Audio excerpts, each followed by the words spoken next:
I forgot to tell my sister-in-law I had signed up with ADT Home Security, and she still broke into my new house.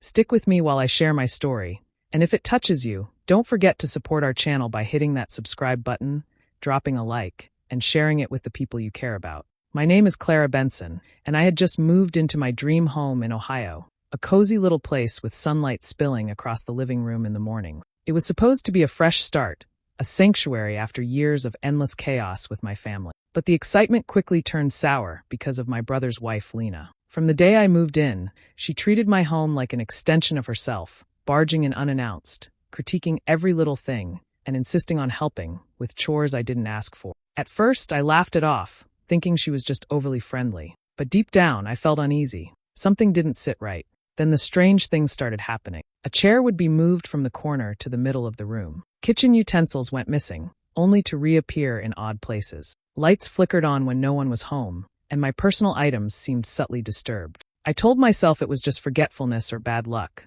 until one evening, while checking the ADT app one had installed but never mentioned, I froze. There were entries into my home at times Lena claimed she wasn't even nearby. My heart sank as I realized the truth. She had a spare key and had been sneaking in, rifling through my possessions, unbothered by the fact that this was my sanctuary. The betrayal cut deep. Lena wasn't just a nosy relative. She had crossed a boundary I never imagined someone I trusted could breach.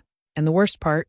My brother Ethan had no idea. He trusted her completely, and I felt utterly alone, trapped between anger and disbelief. I considered confronting her immediately, but I knew that without evidence, she could lie and twist the story. So I bided my time. I let her arrogance work against her. I monitored her through the security cameras, documenting every move, every petty theft, every intrusion. She escalated, of course, growing bolder as if she owned the place, taking things of real value and leaving little notes as if to mock me. My anger turned into determination. I would make sure she couldn't deny her actions. Finally, I set a trap.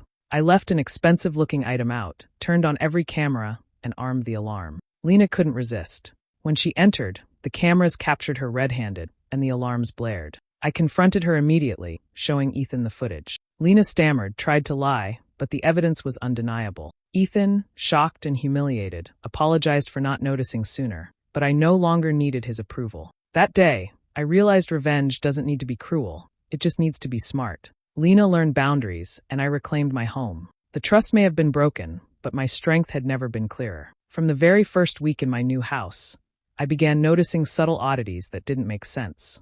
A decorative vase that I was certain I had placed on the mantel was now on the dining table. A chair in the living room had shifted positions, though I remembered moving it the night before. Small things, almost laughable, but the cumulative effect left a lingering unease. At first, I told myself I was being paranoid. Maybe I'd been careless, maybe I was imagining it. But then the kitchen items started disappearing. Spoons, a knife, a cutting board, and turning up in places that made no sense at all. The most unsettling were the lights. Sometimes they flickered on when the house was empty, or a lamp would glow faintly for a few seconds, as though someone were moving through the rooms just out of sight. I tried to rationalize it, blaming old wiring or technical glitches, but my instincts kept whispering that it wasn't random. There was a pattern, something deliberate. And then there was Lena. She had always had a way of appearing at the wrong time, slipping in without notice, with a sweet smile plastered across her face and a seemingly innocent excuse. "I just wanted to drop by and see how you're settling in," she would say, her voice warm, almost caring.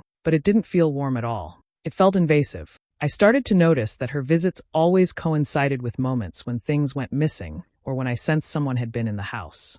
The more I watched, the more my discomfort grew into suspicion. Lena's behavior didn't align with her words. She was friendly in front of Ethan and the rest of the family, laughing and helping, making it appear she was supportive. But behind the closed doors, she disregarded my presence, my boundaries, my personal space. The duplicity gnawed at me. How could someone present such a facade of warmth while violating the trust of the people around them? I began to pay closer attention to every sound, every shadow, every tiny change in my home. The feeling of being watched became almost tangible, like a weight pressing on my shoulders. I would enter a room and pause, scanning, half expecting to see her lurking around some corner or rifling through my belongings. My heart raced during these moments, not just from fear, but from the profound disappointment that someone so close could harbor such disregard for me. It wasn't just the physical intrusions, it was the emotional betrayal that cut the deepest.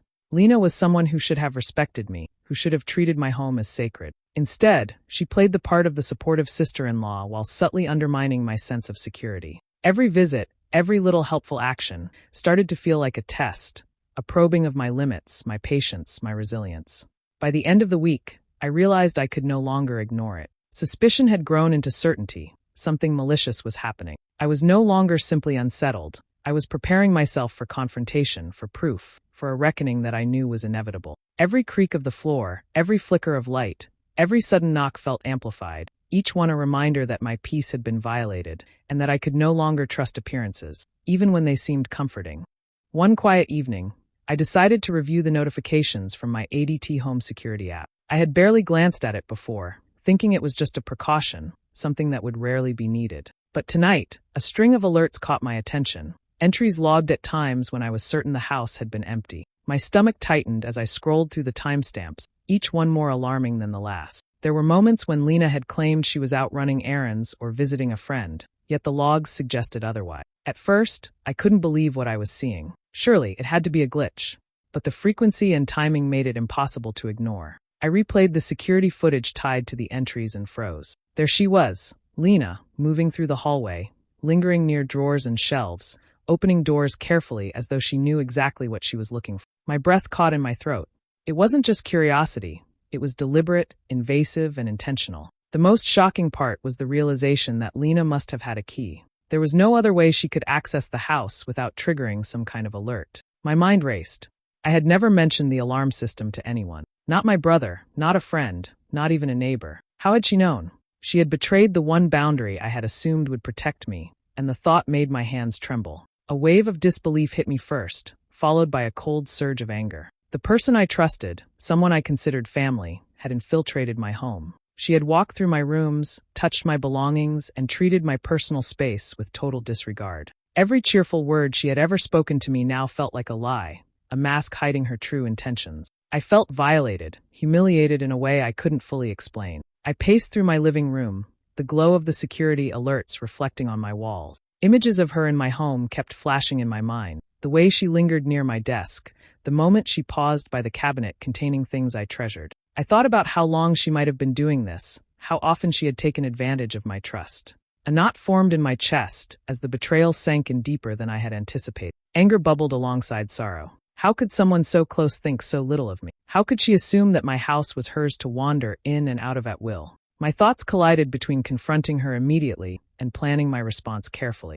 I needed evidence, I needed control, and above all, I needed to ensure she could never exploit my trust again. That night, I sat by the living room window, watching the faint streetlights reflect off the floor, trying to process everything. The realization hit hard. This wasn't just a mistake or a lapse in judgment. It was a conscious, repeated invasion of my life. And it had come from someone I should have been able to trust without hesitation. The shock eventually solidified into resolve. Lena had crossed a line, one that couldn't be ignored. I felt a fierce determination welling up, the kind that only comes when betrayal is so personal it touches every corner of your life. I wasn't going to let this go. She needed to be held accountable, and I would make sure it happened. After discovering Lena's repeated intrusion, I was engulfed in a storm of conflicting emotions. Every time I thought about confronting her, doubt crept in. What if she denied everything? What if Ethan believed her lies over my words? I replayed the security footage again and again, trying to steel myself, but each viewing only intensified the turmoil inside me.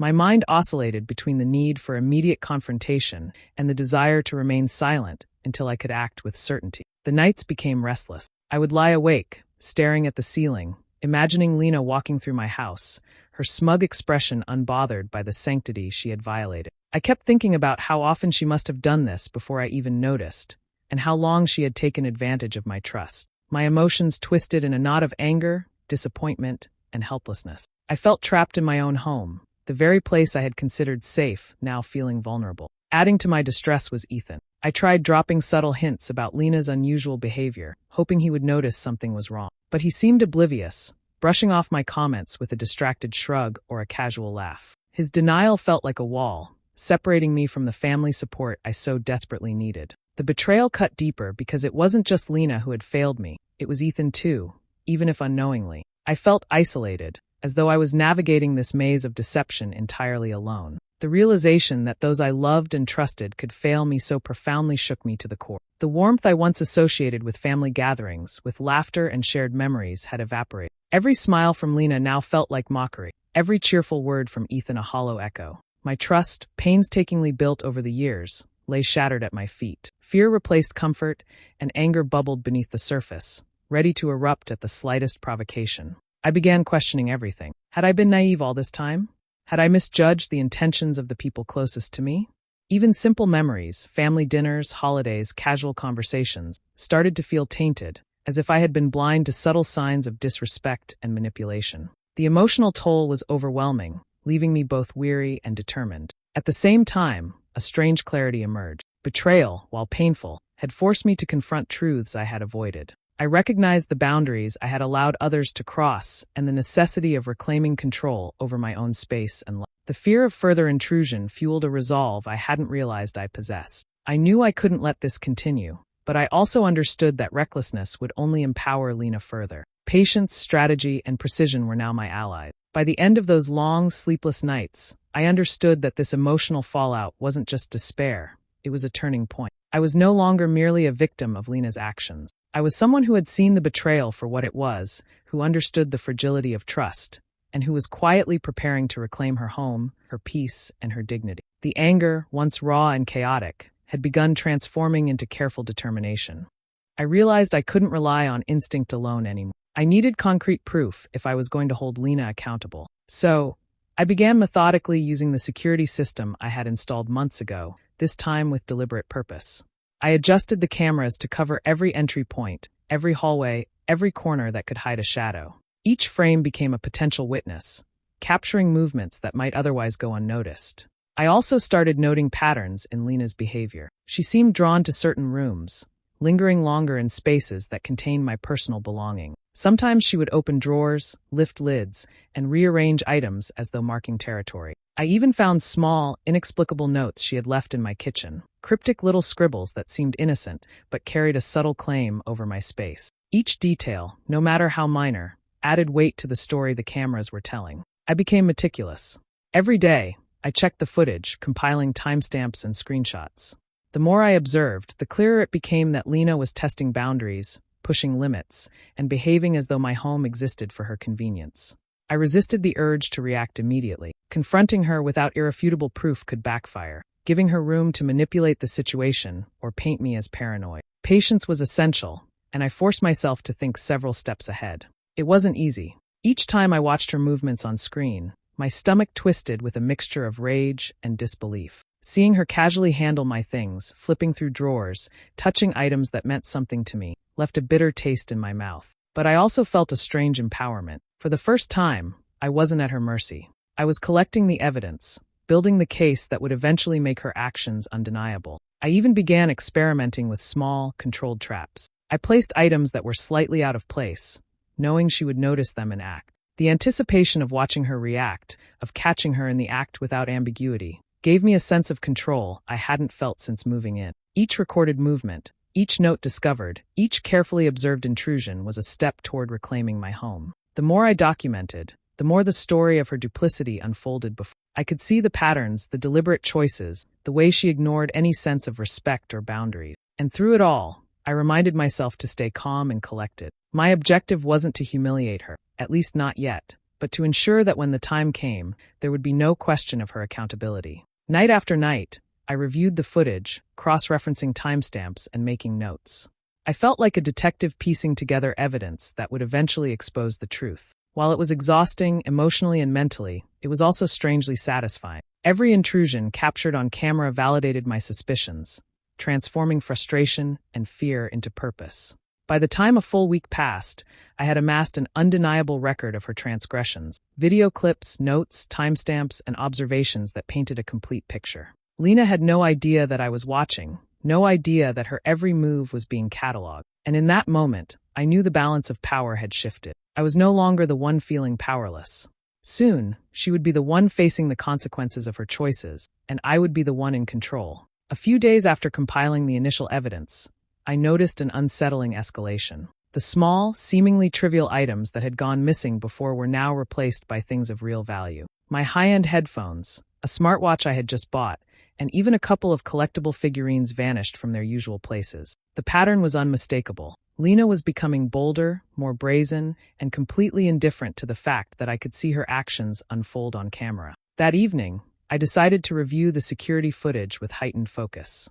As I scrolled through the timeline, my heart sank. There she was again, moving confidently through my living room, her hands hovering over my electronics before carefully slipping them into a bag she had somehow brought with her. She paused occasionally, as if making sure the cameras wouldn't capture her, yet there was no hesitation in her movements. No shame, no hesitation, no remorse. Seeing her like that sent a jolt of fury through me. The realization struck harder than I expected. Lena had no guilt. She didn't hesitate, didn't flinch, didn't appear even remotely worried about consequence. Every action she took seemed deliberate, precise, and calculated. For a brief moment, I felt paralyzed, consumed by the unfairness of it all. How could someone be so comfortable violating another person's life with such disregard? But alongside the anger, a clarity emerged. I couldn't allow this to continue unchecked. I couldn't confront her impulsively, or it would give her the chance to manipulate the situation, to spin lies, to avoid accountability once again. I had to be strategic, deliberate, and patient. The thought of revenge began to form, not out of cruelty, but as a calculated method to ensure she could no longer trespass without consequence. I spent hours analyzing the footage, noting her entry points, the items she targeted, and even her body language. She didn't move carelessly. She had patterns, routines, and preferences. This meant I could anticipate her next steps, set traps, and gather irrefutable proof. Every observation, every stolen item, became a piece of the puzzle that would eventually give me the upper hand. Emotionally, it was exhausting. Watching someone violate your life repeatedly, knowing they feel no shame, leaves a strange mixture of rage and determination simmering inside. The betrayal wasn't just about the stolen possessions. It was about respect, boundaries, and the audacity of someone close enough to be considered family acting with total disregard. My anger became a tool, sharpening my focus instead of letting it consume me blindly. By the end of that day, I had made a silent promise to myself. Lena would be confronted, and this time, I would not rely on trust or words alone. Every misstep she made would be catalogued, every intrusion recorded, and every violation documented. The plan I was forming would require patience, but it would be precise. Revenge didn't need to be reckless. It needed to be undeniable, just and calculated. Sitting in my living room, replaying the footage one last time that night, I felt a sense of empowerment for the first time since moving in. Lena may have been audacious, bold, and shameless, but I now held the control. She was no longer a threat that could roam freely through my life without consequence. And when the time came, she would finally face the weight of every boundary she had broken. After weeks of observing Lena's relentless intrusion, I realized it was time to shift from passive surveillance to active strategy. I wasn't content with merely watching her violate my home. I needed a way to expose her conclusively while reclaiming a sense of control I hadn't felt since moving in. My plan had to be precise. No mistakes, no room for ambiguity. I spent the afternoon rearranging my living space subtly. I identified the perfect spot where multiple cameras converged, ensuring I could capture every movement without her realizing she was being observed. Then came the bait, an expensive-looking gadget I didn't particularly need, placed conspicuously on the coffee table. It gleamed under the afternoon sun, drawing attention exactly as I intended. I felt a thrill of anticipation, knowing she wouldn't be able to resist investigating it. I double-checked the security system, ensuring the alarm triggers were armed but set to alert silently to avoid prematurely scaring her away. I even hid a secondary camera in the hallway, angled to catch her reactions from a perspective she couldn't anticipate. Every detail mattered. Any oversight could allow her to slip away, denying me the vindication I had been planning for weeks. As I finished, a mix of dread and satisfaction settled in my chest. The thought of what was about to unfold sent a shiver through me. I knew she would enter, that she would take the bait, and yet part of me feared the confrontation that might follow. But alongside the fear was an undeniable sense of empowerment. For the first time, I wasn't merely reacting. I was orchestrating the situation on my terms. I had the upper hand, and every move she made would be recorded, undeniable, and fully in my control. I imagined her curiosity drawing her in, her boldness tempting her to take the item without hesitation. The cameras would catch her every action, the glances, the hesitation, the confidence she carried thinking no one was watching. And then the moment of exposure would arrive, and I would finally have the evidence to confront her decisively. The thought made my heartbeat quicken, a mix of adrenaline and a quiet satisfaction at seeing her arrogance backfire. As night fell, I retreated to a safe distance within the house, pretending to read a book while my heart pounded in anticipation. I rehearsed in my mind how I would react once the cameras captured her actions, how I would confront her with calm authority rather than uncontrolled rage. Every detail had to align perfectly. I wanted the confrontation to be undeniable, the proof absolute, and the lesson unmistakable. In the stillness of the evening, I allowed myself a brief moment of reflection. Weeks of fear, frustration, and helplessness had culminated in this plan. I felt a strange exhilaration, knowing that my patience and careful observation were about to pay off. This wasn't about cruelty. It was about justice, about reclaiming the sanctity of my home and my sense of security. Lena had pushed too far, and now, for the first time, I was firmly in control of the outcome. The house was quiet, the trap set, and I could almost sense the inevitable moment approaching. I had been patient, meticulous, and observant. Soon, every violation would be exposed, and Lena would finally face the consequences she had so clearly earned. The night of the planned confrontation arrived, and tension hung in the air like a storm about to break. I watched silently from a hidden corner as the soft hum of the house was interrupted by the faint sound of a door opening. Lena had taken the bait. My chest tightened as I glimpsed her shadow moving toward the item I had placed so deliberately. Every step she took, every glance around the room, was captured by the cameras I had carefully positioned. Almost immediately, the alarm system reacted, though it was set to alert me silently. I felt a rush of anticipation, knowing that every second of her intrusion was being recorded, that there was no room left for denial or excuse.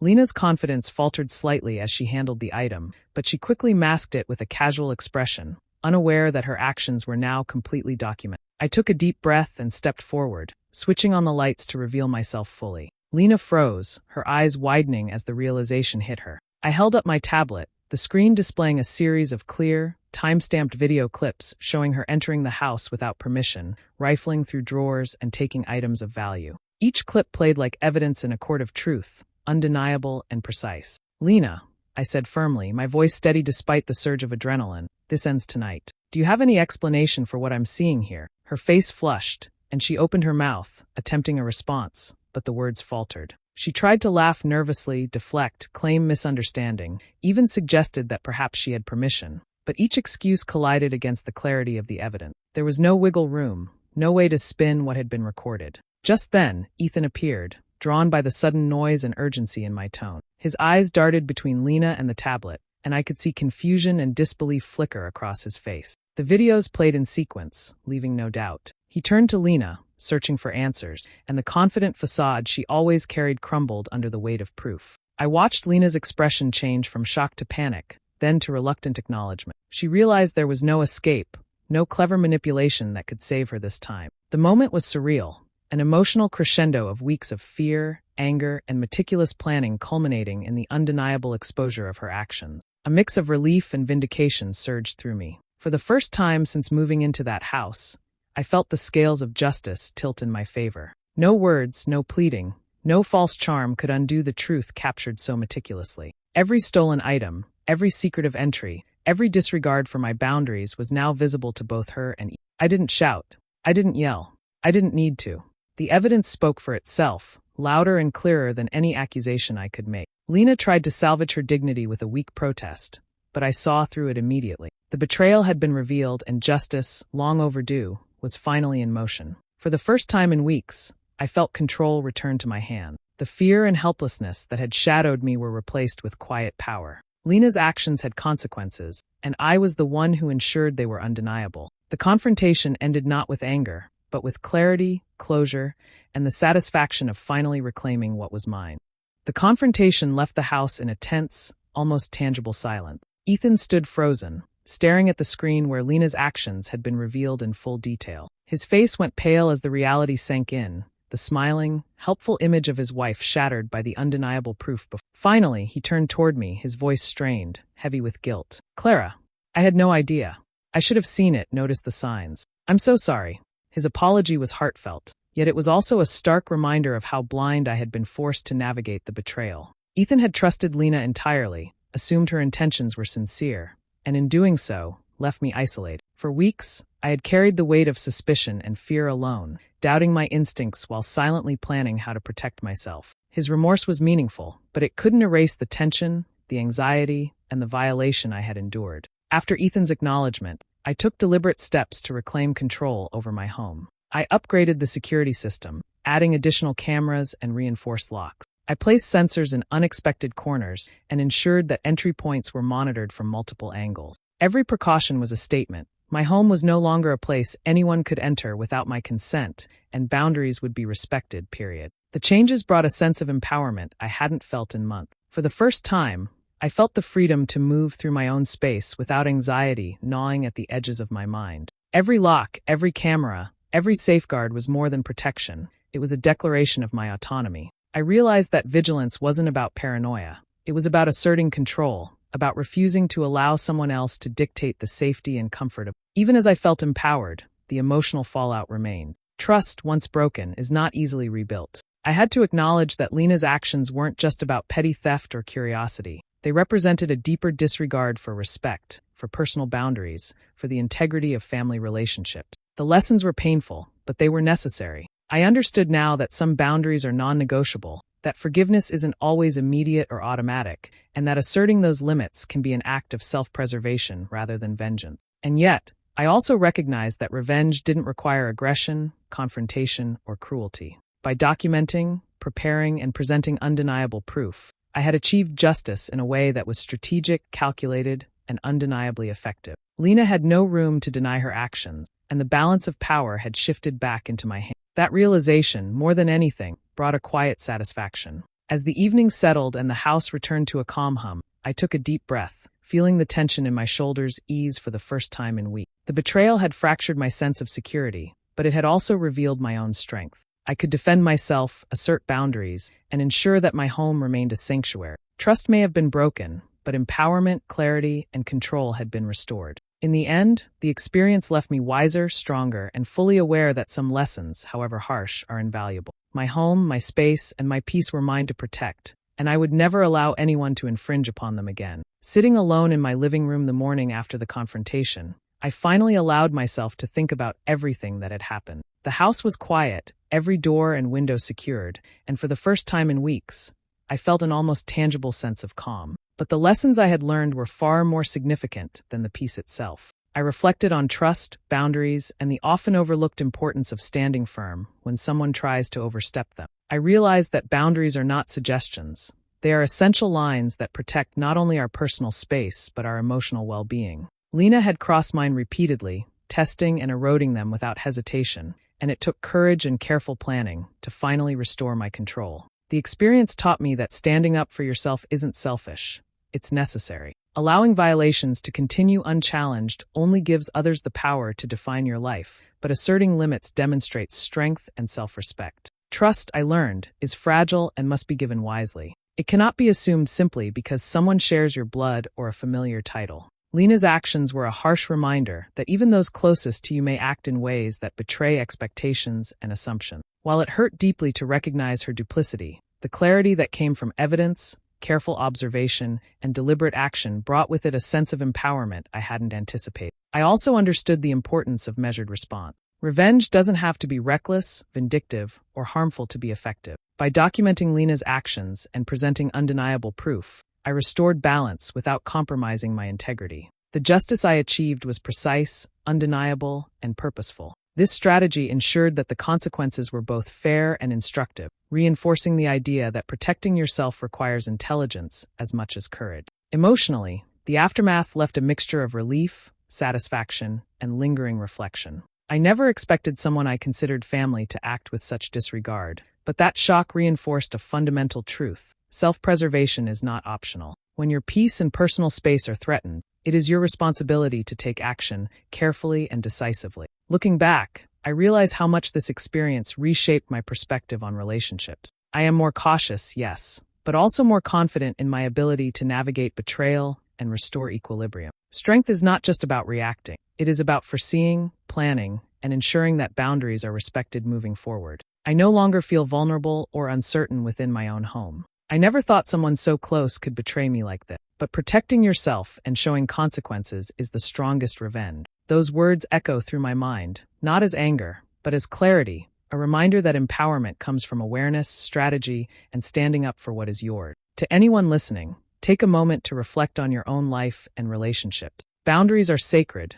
trust must be earned, and courage is measured in how decisively you act to protect both. Strength is not just surviving betrayal. It is reclaiming control and refusing to allow anyone to redefine your limits. Life is too short to be passive when someone repeatedly disregards your value. Do you think I handled Lena the right way by exposing her, or should I have trusted her one more time? I'm really curious to hear your thoughts. Subscribe and hit the bell for more stories like this.